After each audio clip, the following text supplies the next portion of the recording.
ایک وقت تھا جب لا الہ الا اللہ کہنا ظلم کو دعوت دینا تھا، جب ایک غلام کو مکہ کی جلتی ریت پر لٹایا جاتا تھا، سینے پر ایک بھاری پتھر، اور کہا جاتا اگر اس ظلم سے بچنا ہے تو اپنے اللہ کو چھوڑ دو۔ جب ایک بوڑھی ماں اس دین کے لیے اپنی جان دے دیتی ہے، لیکن پھر وقت نے رخ بدل لیا۔ راتوں کی تاریکی میں چھپ کر اٹھنے والی آوازیں آہستہ آہستہ طوفان بننے لگے۔ وہ لوگ جو کل تک کمزور تھے آج حق کے لیے سینہ تان کر کھڑے ہونے لگے۔ زنجیریں ٹوٹنے لگیں اور ظلم کی دیواریں ہلنے لگیں۔ ہر طرف ایک ہی صدا گونجنے لگی، لا الہ الا اللہ۔ جب حضرت ابو بکر صدیق رضی اللہ عنہ اسلام میں داخل ہوئے تو وہ اکیلے اسلام میں نہیں آئے، وہ اپنے ساتھ لائے عثمان ابن عفان، زبیر ابن العوام، عبد الرحمن ابن عوف، سعد ابن ابی وقاص اور طلحہ ابن عبید اللہ رضی اللہ عنہم اجمعین۔ اور یہ سب حضرت ابو بکر صدیق رضی اللہ عنہ کی دعوت سے نبی صلی اللہ علیہ وآلہ وسلم کے بتائے ہوئے راستے پر آئے۔ لیکن مکہ میں کچھ اور بھی ہو رہا تھا۔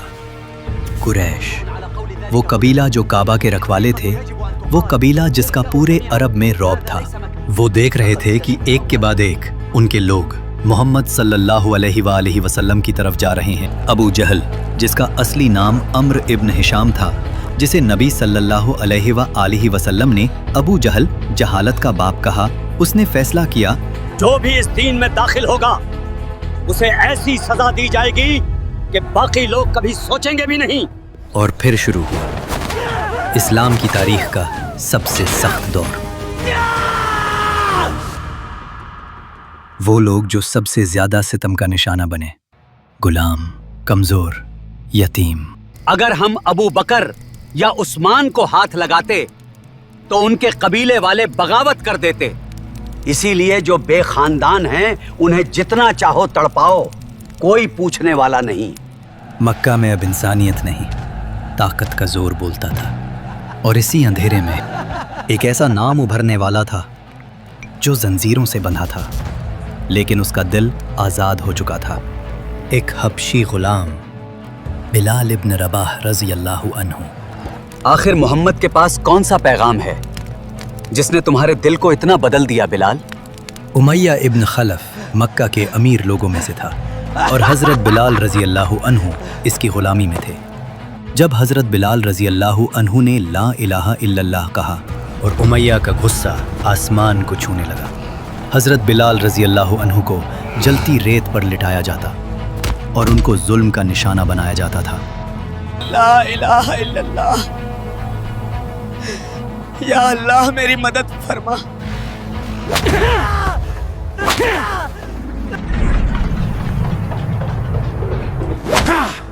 آج تجھے کوئی نہیں بچا سکتا۔ اتنے ظلم کے بعد بھی یہ ٹوٹ کیوں نہیں رہے؟ آخر ان لوگوں میں یہ طاقت آ کہاں سے رہی ہے؟ ایسا لگتا ہے جیسے کوئی چیز ہے جو ان سب کو جوڑ رہی ہے اور ہم اسے سمجھ نہیں پا رہے۔ شاید انہوں نے اپنے اصل مالک کو پہچان لیا ہے اور اب وہی انہیں یہ طاقت دے رہا ہے۔ کہیں تم مسلمان تو نہیں ہو جاؤ گے خالد؟ اس کے اوپر پتھر رکھ دو۔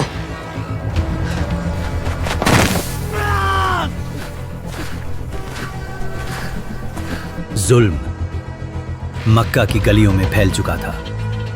پھر ایک دن حضرت ابو بکر صدیق رضی اللہ عنہ وہاں سے گزرے۔ انہوں نے حضرت بلال رضی اللہ عنہ کو دیکھا، وہ رک گئے۔ حضرت ابو بکر ایک امیر آدمی تھے، ان کے پاس دولت تھی اور اس سے بھی بڑھ کر ایمان۔ حضرت ابو بکر رضی اللہ عنہ امیہ کے پاس گئے۔ امیہ، اپنے غلام بلال کو آزاد کرنے کی کیا رقم لوگے؟ امیہ نے سوچا کیوں نہ میں اس کا فائدہ اٹھاؤں۔ اس نے کہا میں 7 اوقیہ سونا لوں گا، کیا تم دے سکتے ہو؟ اور حضرت ابو بکر صدیق رضی اللہ عنہ نے بنا جھجکے 7 اوقیہ سونا ادا کر دیا، اور حضرت بلال رضی اللہ عنہ، وہ غلام، وہ انسان جو جلتی ریت پر پڑے تھے، وہ آزاد ہو گئے۔ उमैया बोला, अगर तुम सिर्फ 1 दिरहम भी देते तो मैं इसे तुम्हें दे देता। अगर तुम 100 औकिया भी मांगते तो मैं तुम्हें वो भी दे देता। यही थे हजरत अबू बकर सिद्दीक रजी अल्लाहु अन्हु। लेकिन मक्का में जुल्म की दास्तान बढ़ती जा रही थी और वही एक घर था जहां रहते थे अम्मार इब्न यासिर रदी अल्लाहु अन्हु। वो मक्का में एक हलीफ थे, यानी दूसरे कबीले का हिस्सा, अपना कोई कबीला नहीं।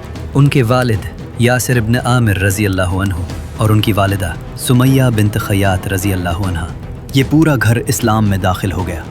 सब ने कहा ला इलाहा इल्लल्लाह और फिर शुरू हुआ जुल्म। ये कैसी वही है कि गुलाम हमारे बराबर बैठ सकता है? ये तो गुस्ताखी है। आखिर मोहम्मद को ये सब बातें कौन बता रहा है? क्या वो पढ़ना जानता है?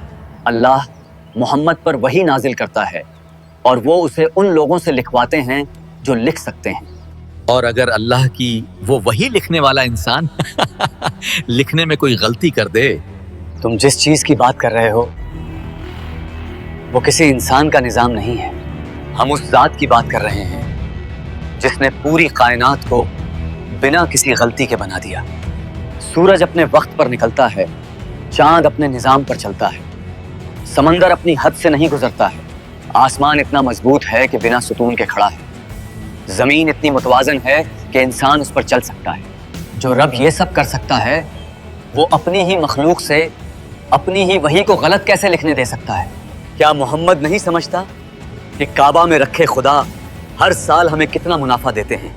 हम कैसे इन 360 बुतों को निकालकर एक ऐसे खुदा को मान लें जो दिखाई नहीं देता लेकिन फिर भी हर जगह है, मक्का में, यस्रिब में, सूरज, चांद और इस पूरी कायनात में। अगर हम ये मान लें तो मक्का बेहैसियत हो जाएगा और इन बुतों का कारोबार जो हम करते हैं खत्म हो जाएगा।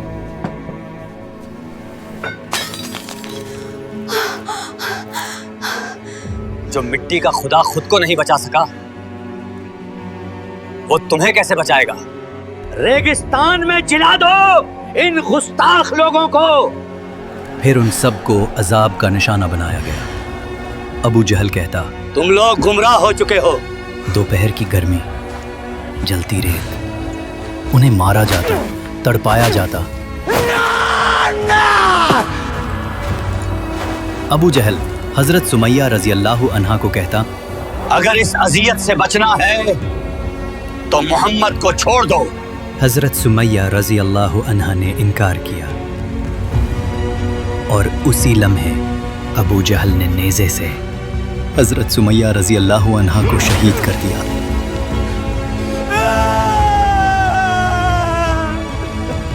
इस्लाम की पहली शहीद सुमैया बिन्त खयात रजी अल्लाहु अन्हु, एक औरत, एक माँ जिसने अपनी जान दी लेकिन अपना ईमान नहीं छोड़ा।